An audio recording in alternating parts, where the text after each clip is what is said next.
함께 말씀을 전하면서 제가 우리 남성 성도님들, 우리 남자 성도님들께 문제를 한번 낼 테니까요. 한번 속으로 대답해 보시면 좋겠습니다. 우리 성도님 가정이 하나님의 은혜 가운데 집을 이사하게 됐습니다. 네, 감사하게도 새 집으로 이사하게 됐어요. 너무 좋은 집에 이사를 하게 됐는데, 그런데 우리 남자 성도님의 아내분이 이렇게 이야기하는 겁니다. 여보, 새 집이라 그런지 좋긴 좋은데 뭔가 페인트 냄새도 좀 나는 것 같고 새집 냄새도 좀 나는 것 같고 내가 참 어지러운 것 같아. 그런데 문을 열자니 밖에 차들이 많이 다녀서 매연이 많이 냄새가 나고 그래서 어지럽고, 그리고 또 밖에는 겨울이라 또 문을 열자니 또 춥고, 문을 닫자니 집에 있는 페인트 냄새가 많이 나고, 여보 내가 어떻게 하면 좋을까? 이렇게 물어봤다고 가정을 해보겠습니다. 그렇게 아내가 우리 남자 성도님들께 물어봤다면 우리 남편 성도님들은 뭐라고 대답하시겠습니까? 뭐라고 대답하실래요? 여는 게 좋겠습니까? 닫는 게 좋겠습니까? 뭐라고 대답하셨는지는 잘 모르겠지만 아마 대체적으로 다 못 맞추셨을 것 같은데, 이렇게 이야기를 해야 정답입니다. 여보, 당신 괜찮아? 병원 가봐야 되는 거 아니야? 이 대답이 나와야 된다는 겁니다. 혹시 여기 계신 우리 남편 성도님들 가운데 이 질문에 제대로 대답한 분이 계시는지 모르겠어요. 대부분 보면 우리 남성들은 문제에 집중을 합니다. 문을 열어야 되냐 말아야 되냐, 매연이 났냐 페인트 냄새가 났냐, 뭐가 좋으냐, 여기에 대해서 집중을 하는데, 우리 여성분들은 어떤 부분이냐면 내가 지금 안 좋다는 거예요. 내가 지금 안 좋다. 내가 페인트 냄새 때문에 내가 안 좋고 매연 때문에 내가 안 좋다. 그러니까 상황도 중요하지만 지금 나에게 일어나고 있는 일이 좋지 않다는 것, 내 마음을 좀 헤아려 달라는 것. 그래서 우리가 남성들이 생각하는 부분하고 여성들이 생각하는 부분하고 참 많이 차이가 있다는 겁니다. 때로는 우리가 부부간에 이런 대화를 하죠. 이런저런 일이 있었다고 아내분이 막 이렇게 얘기를 하면 성급한 남자분들이 이렇게 물어보는 경우들이 많습니다. 그래서 문제가 뭐야? 그래서 결론이 뭐야? 이렇게 말을 끊고 물어보시는 분들이 있으세요. 그러면 남성분들은 어떤 의미로 이야기를 하는 거냐면, 내가 그 문제를 해결해 주겠다. 약간 이런 해결사의 본능을 가지고 우리 남자 성도님들은, 남편 성도님들은 이야기하는데, 우리 여자 성도님들은 그게 문제가 아니에요. 해결을 하고 안 하고의 문제가 아니라 지금 내 마음이 그렇다는 겁니다.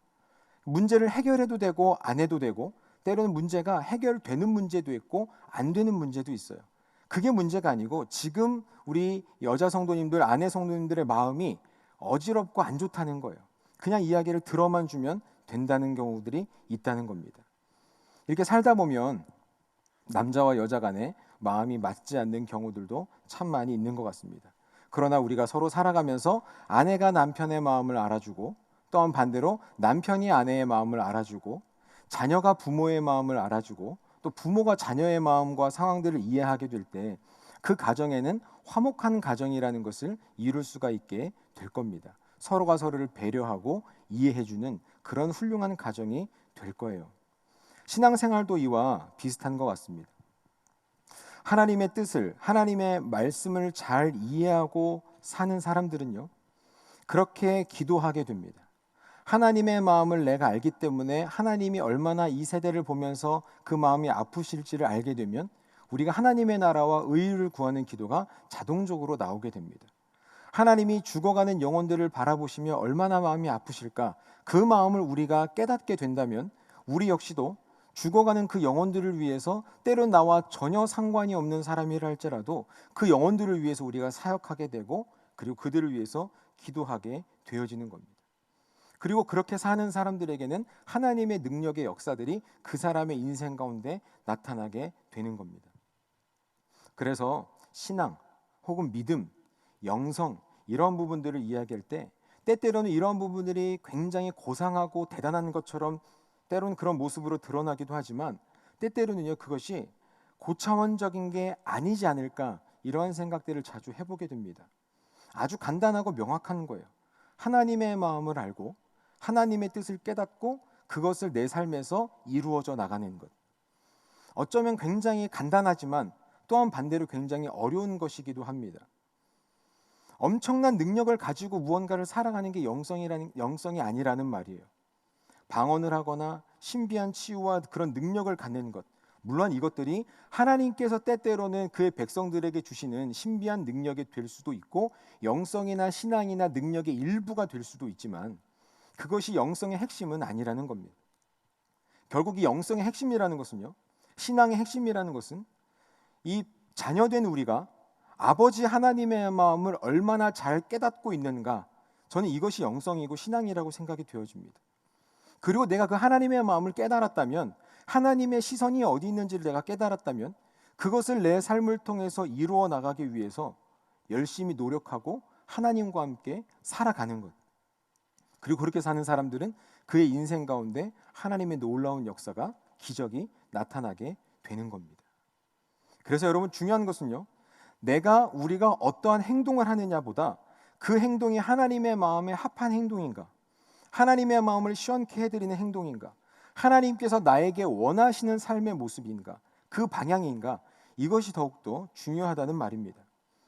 이 자리에서 함께 예배를 드리는 우리 모두가 하나님의 마음을 아는 사람, 하나님의 마음에 합한 사람, 하나님의 마음을 깨닫고 그 마음을 시원케 해드릴 수 있는 그런 귀하고 복된 자녀들이 될 수 있기를 축복합니다.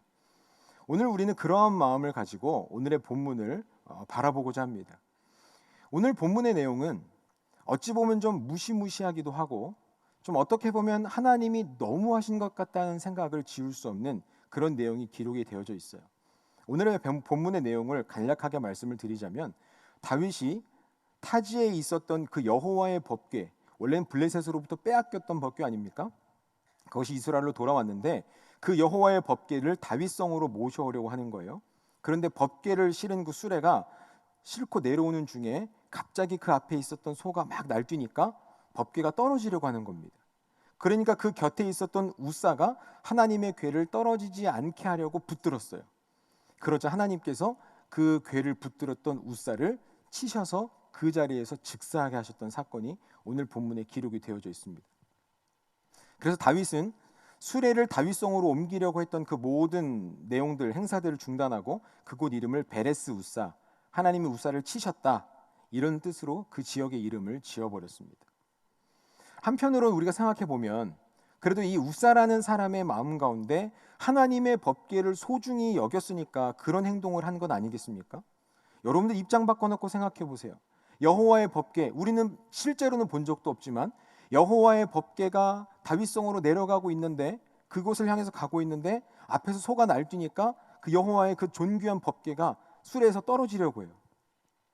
여기서 하나님을 사랑하는 사람이라면 어느 누가 그 법궤를 붙들지 않을 사람이 있겠어요? 바로 옆에 있는 우리 모두라면 하나님을 사랑하는 마음으로 법궤를 아마 붙들었을 거예요. 그런데 그 법궤를 붙들었다는 이유로 그 즉시에서 우사가 죽게 되는 겁니다. 저는 이런 생각이 들어요. 하나님이 그래도 그렇지 좀 우사에게 너무하신 것이 아닌가, 이런 생각이 들기도 하고요. 아니 그러면 때때로는 그럼 그 옆에 있는 우사가 그 법궤를 떨어지게 놔뒀어야 되는 건가? 이런 생각이 들기도 합니다. 오늘 본문 사무엘하에서는 이 우사가 죽은 내용만 기록이 되어져 있는데, 이 역대상으로 넘어가게 되면 이 내용이 좀 비교적 상세하게 기록이 되어져 있는데, 어떤 내용이 기록이 되어져 있냐면요, 먼저 다윗이 이 수레를 법궤를 옮겨오고자 할 때 누구하고 의논을 했냐면 천부장과 백부장들, 다시 말해서 군대 지휘관들하고 상의를 하기 시작합니다. 그리고 성대하게 준비를 하고 소가 끄는 새 수레에 법궤를 싣고 다윗성으로 향하게 됩니다. 그 이후에 우리가 오늘 본문에서 읽었던 대로 소가 날뛰게 되고 법궤가 떨어지려고 하고, 그때 우사가 법궤를 붙들다가 즉사하는 그 내용이 역대기에서도 기록이 되어져 있습니다. 그 이후에 오베데돔이라고 하는 사람의 집에 석 달간 하나님의 법궤가 머물러 있는 동안에, 그 이후에 다시금 다윗이 법궤를 다윗성으로 옮겨오려고 합니다. 아마 하나님께서 오베데돔의 집에 축복하시는 것을 보고 이제 그럼 다시는 내가 이 법궤를 옮겨도 되겠구나, 그런 생각을 하게 되죠. 그런데 오늘 이 역대상에 보면 다윗이 어떻게 수레를 이끌어오기 위해서 준비했는지가 기록이 되어져 있는데, 오늘 성경 말씀을 함께 찾아보도록 하겠습니다. 역대상 15장 4절부터 10절에 있는 내용들을 제가 한번 쭉 읽어보도록 하겠습니다. 역대상 15장 4절부터 보면 여호와의 궤를 레위 사람이 매게 하는데요, 아론 자손과 레위 사람들을 모으고 그 다음에 5절부터 그앗 자손 중에 지도자 우리엘과 형제가 120명, 그리고 무라리 자손 중에 지도자 아사야와 그의 형제가 220명, 게르솜 자손 중에 지도자 요엘과 그의 형제가 130명, 엘리사반 자손 중에 지도자 스마야와 그의 형제가 200명, 헤브론 자손 중에 지도자 엘리엘과 그의 형제가 80명, 우시엘 자손 중에 지도자 암미나답과 그의 형제가 120명. 이 사람들이 이 법궤 옮기는 것들을 위해서 소집된 사람들입니다. 그리고 다윗은 제사장 사독과 아비아다를 불렀어요. 레위인들 중에서 앞서 나왔던 그 이름들 중에서 그 레위인들의 지도자들을 다 오게 합니다.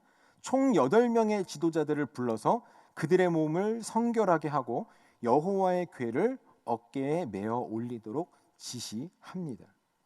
우리가 앞서 읽었던 내용들, 다윗이 어떻게 법궤를 처음에 옮기려고 했는 내용들과 차이점이 있다는 것을 발견을 할 수 있죠. 이렇게 다윗이 레위인과 이 제사장들을 불러서 소집해서 이야기를 나눈 다음에 그가 역대상 15장 13절에 이렇게 고백합니다. 전에는 너희가 매지 아니하였으므로 우리 하나님 여호와께서 우리를 찢으셨으니 이는 우리가 규례대로 그에게 구하지 아니하였음이라 하니. 그리고는 15절에 이렇게 고백합니다. 모세가 여호와의 말씀을 따라 명령한 대로 레위 자손이 채에 하나님의 궤를 꿰어 어깨에 매니라. 아멘. 전에는 비록 실수했습니다. 하지만 무엇이 잘못되었는지를 온전히 깨닫고 하나님께서 주신 명령을 따라서 다윗이 다시금 준비하기 시작하는 겁니다. 다윗이 1차로 법궤를 옮기려고 했을 때와 2차로 법궤를 옮기려고 했을 때와의 큰 차이점이 있죠. 먼저 1차로 옮길 때는 누구하고 의논했습니까? 아무래도 본인이 군인 출신이어서 그랬는지 모르지만 백부장, 천부장, 군인들하고 의논을 했어요. 하지만 그 다음에 의논할 땐 누구하고 의논합니까? 레위인과 제사장들하고 의논을 합니다. 군인들이 감히 건드릴 수도 있어서 안 되고 그들이 어떻게 할 수 있는 존재가 아니라는 것을 다윗이 깨달았기 때문이에요. 뿐만 아니라 옮길 때에는 처음에 어떻게 옮겼습니까? 소가 끄는 수레에 여호와의 법궤를 실었어요. 여러분, 그것은 사실 다윗이 세상적인 방법, 통상적인 방법을 사용한 겁니다. 하나님의 법궤를 그래도 옮길 때에 새 수레를 사용했다는 것은 다윗이 여호와의 법궤를 가볍게 생각했다는 것이 아니라 어떻게 하면 가장 안전하고 튼튼하게 무리가 없이 여호와의 법궤를 옮길 수 있을까? 그 옮길 만한 수레를 새로 준비하고 그곳에 여호와의 법궤를 실었다는 거예요. 지금으로 말하자면 이 여호와의 법궤를 옮길 때에 최소한 세단 고급 승용차에다가 그 법궤를 싣고 옮기려고 했다는 겁니다. 다윗은 그러한 좋은 마음으로 수레에 실었어요. 그런데 그 다음에 2차로 다윗성에 들어올 때에는 어떻게 들어오게 됩니까? 제사장들이 몸을 성결하게 하고 채를 법궤에 꿰고 그리고 어깨에다가 그 법궤를 맨 채 한 걸음 한 걸음 옮겨서 그 법궤가 다윗성으로 들어오게 됩니다. 여러분, 여호수아가 그 백성들과 함께 이스라엘 백성들과 함께 요단강을 건넜을 때의 모습을 한번 생각해 보십시오. 제사장들이 이 여호와의 법궤를 메고 발을 내딛었을 때에 물이 위로부터 흐르던 물들이 멈추게 되고 그들이 마른 땅을 건너갔다고 기록합니다. 수레를 끌고 들어간 것이 아닙니다. 제사장들이 어깨에 메고 들어갔습니다. 중요한 것은 여호수아가 하나님께서 모세에게 말씀하셨던 대로 여호수아가 그렇게 행했다는 겁니다. 하나님의 말씀을 들은 그대로 행했다는 거예요. 하나님의 말씀을 들은 그대로 행했을 때에 하나님의 임재가 그들 가운데 나타나게 됐다는 겁니다. 사랑하는 성도 여러분, 여기서 중요한 건 법궤가 아닙니다. 법궤 자체에 능력이 있는 게 아닙니다. 법궤를 맨 제사장들에게 능력이 있는 것도 아닙니다. 하나님께서 모세를 통하여 주셨던 그 방법, 그 말씀대로 행했을 때 그 행함 가운데, 순종함 가운데 나타나는 하나님의 임재와 능력이 중요한 겁니다. 그러니까 여러분, 법궤를 아무리 소중히 여기고 그 법궤가 아무리 대단한 것 같고 아무리 법궤를 앞세운다 할지라도 하나님의 말씀에 순종함으로 온전한 신앙을 가지고 나아가게 되지 않는다면 그 법궤는 그냥 다른 궤짝과 다를 바가 없다는 겁니다. 하나님께서 주신 말씀에 순종함으로 그 법궤를 메고 나아갈 때 그곳에는요, 하나님의 임재가 나타나고 하나님의 능력이 나타나게 되더라는 겁니다. 결국은요, 다윗이 하나님을 뜨겁게 사랑하는 열정과 그 마음은 분명히 있었지만 그의 무지함에서 비롯된 그 법궤의 옮기기는 이러한 끔찍한 결과를 가져오게 된 겁니다. 그러니까 여러분, 우사가 잘못한 게 아니라, 우사만 잘못한 게 아니라 모든 계획과 출발 자체가 이미 잘못되어져 있었다는 겁니다. 다윗 스스로가 군인들과 그 모든 것들을 논의하고 그것을 옮기려고 했던 자체, 의도는 좋았지만 출발 자체가 잘못되었어요. 처음부터 레위인과 제사장들을 불러서 어떻게 하나님의 법궤를 옮겨야 되는지, 하나님께서 모세에게 어떻게 말씀하셨는지, 그럼 우리가 지금은 어떻게 다윗성으로 모셔와야 되는지를 그들과 함께 의논하고 그들이 어깨에 메고 나와왔다면, 여러분, 오늘 본문에 기록된 이 우사는요, 이렇게 끔찍한 결과를 가져오지 않았을 겁니다. 모든 계획과 출발이 이미 잘못되어져 있었는데 그 한참 잘못되어져 오다가 우사를 통한 사건으로 그것이 드러났을 뿐이에요. 그러니까 여러분, 어떻게 보면 우사도 사실은 피해자인 겁니다. 심지어 그 상황을 쳐다보고 있었던, 그 상황을 지켜봤던 우사의 아버지 아비나답의 심경은 어떻겠습니까? 이루 말할 수 없는 충격에 빠지지 않았을까요? 여러분, 옛날에 엘리 제사장 있을 때에, 그때 블레셋에게 법궤를 빼앗기는 초유의 사건이 벌어지게 되는데 다시 하나님의 역사를 통해 그 법궤가 돌아오게 되죠. 그리고 나서부터, 그 이후로부터 줄곧 이 아비나답의 집에 이 법궤가 놓여져 있었습니다. 국가적으로 보면 어쩌면 방치되었다고 생각할 수도 있고요. 한편으로 이 아비나답의 입장에서 생각을 해본다면 이 법궤를 그래도 잘 보관하고 있었다고 생각할 수도 있었을 겁니다. 대략 한 70년 정도를 이 여호와의 법궤를 보관하고 있었는데 그 단 한 번의 실수로 눈앞에서 아들을 잃었습니다. 아들이 직사했어요. 그 충격이 얼마나 컸겠습니까? 주위에 있는 사람들은 또 어땠을까요? 모든 사람들이 환호하면서 찬양을 부르면서 기대하는 마음으로 법궤가 드디어 이 다윗성으로 들어오는구나, 큰 기대감에 수많은 사람들이 보고 있었는데 그때에 누군가 한 사람이 직사를 했다고 생각해 보십시오. 수많은 사람들이 그 하나님의 법궤에 대해서 좋지 않은 마음, 놀라는 마음, 두려운 마음을 가졌을 겁니다. 사랑하는 성도 여러분, 하나님의 뜻을 온전히 알지 못하는 행함, 이 무지한 행함이 때때로는 얼마나 무서운 결과를 가져오는지 우리는 오늘의 이 본문을 통해서 깨닫게 됩니다. 그래서 여러분, 우리는요, 무언가를 하는 것도 중요하지만 하나님에 대하여 아는 것이 더 중요하다는 것을 믿으시기를 바랍니다. 그러나 성도 여러분, 우리가 오늘 본문을 통해서 하나님에 대하여서 너무 오해해서는 안 됩니다. 특별히 우리가 이 구약 성경을 보게 되면 하나님은 진노의 하나님, 두려운 하나님, 무서운 하나님, 형벌을 내리신 하나님, 불과 소금, 불을 통하여서 심판하신 하나님으로 우리가 묘사되어져 있는데, 우리 하나님은요, 우리에게 진노하고 벌 내리기를 즐겨하시는 그런 하나님이 결단코 아니라는 겁니다. 뭔가 기준을 제시하고 하나님이 말씀하시고 그것을 하지 않는다면 마치 기다렸다는 듯이 벌을 내리고 징계하시는, 그것을 즐겨하시는 분이 결코 아니라는 겁니다. 도리어 하나님은 우리를 향해서 오래 참으실 뿐만 아니라 평안과 복 주기를 원하시는 하나님이신 줄로 믿습니다. 우리 성경 말씀 한 구절 보기 원하는데요, 예레미야 29장 11절의 말씀입니다. 예레미야 29장 11절의 말씀을 우리 같이 한번 읽어보겠습니다. 시작.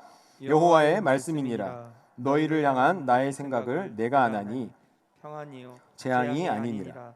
너희에게 미래와 희망을 주는 것이니라. 아멘. 하나님께서 우리에게 주시고자 하시는 것이 무엇이라고요? 평안이고 재앙이 아니라는 거예요. 너희에게 미래에 희망을 주는 것, 미래를 주는 것. 하나님께서 우리에게는요, 언제나 복 주실 준비가 되어 있고 하나님 우리에게 복 주시기를 원하신다는 것을 말씀하고 있어요. 하나님의 자녀들이 하나님을 올바로 알고 하나님의 뜻을 올바로 깨닫고 하나님의 말씀을 들을 뿐만 아니라 그 안에서, 하나님의 말씀 안에서 우리에게 주시는, 자녀들에게 주시는 참된 평안과 축복을 마음껏 누리기를 원하신다는 겁니다. 무엇이든지 언제든지 그 복을 내리실 준비는 우리 하나님은 다 되어져 있으십니다. 뿐만 아니라 우리에게 무엇이든지 주실 수 있는 그 능력이 충분하신 분이 우리의 아버지 하나님이신 줄로 믿습니다. 우사가 그렇게 죽은 뒤에 이 오베데돔의 집에 여호와의 법궤가 옮겨지게 되잖아요. 사무엘하에서는 보면 그가 가드 사람이다, 가드 사람 오베데돔이다 이렇게 이야기하고 있고, 역대상 15장에 보면 또한 알 수 있는 내용이 그가 또한 레위인이었다는 것을 기록을 하고 있습니다.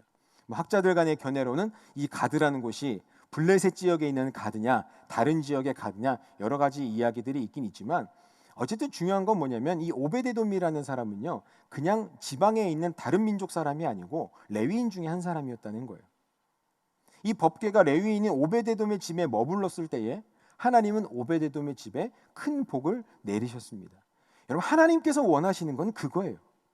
하나님이 오베데돔뿐만 아니라 모든 하나님의 백성들에게 원하시는 것은 언제나 놀라운 축복을 그들에게 허락해서 하나님의 축복을 마음껏 누리는 것, 이것이 하나님이 우리들에게 원하시는 삶이라는 겁니다. 또한 다윗이 그 이후에 하나님께서 모세를 말씀하셨던 그 방법을 통해서 제사장들이 여호와의 법궤를 메고 한 걸음 한 걸음 다윗성에 들어오게 되었을 때, 그때마다 하나님을 향해 드렸던 모든 제사를 우리 하나님은 받으셨고 온 이스라엘은 축제의 분위기가 될 수 있었습니다. 사랑하는 성도 여러분, 하나님의 법궤는요 그들을 저주하기 위해 쓰이는 저주의 도구가 아닙니다. 심판의 도구가 아닙니다. 하나님께서 이스라엘과 언제나 함께 하신다라고 하는 하나님의 임재의 상징입니다. 이처럼 하나님은 자신의 백성들과 자신의 자녀들에게 크게 복 주시기를 원하고 계시는 줄로 믿습니다. 사랑하는 성도 여러분, 하나님은 그런 오늘날을 살아가는 우리 모든 그리스도인들에게, 하나님의 자녀된 우리 모두에게도 복 주시기를 원하시는 줄로 믿습니다.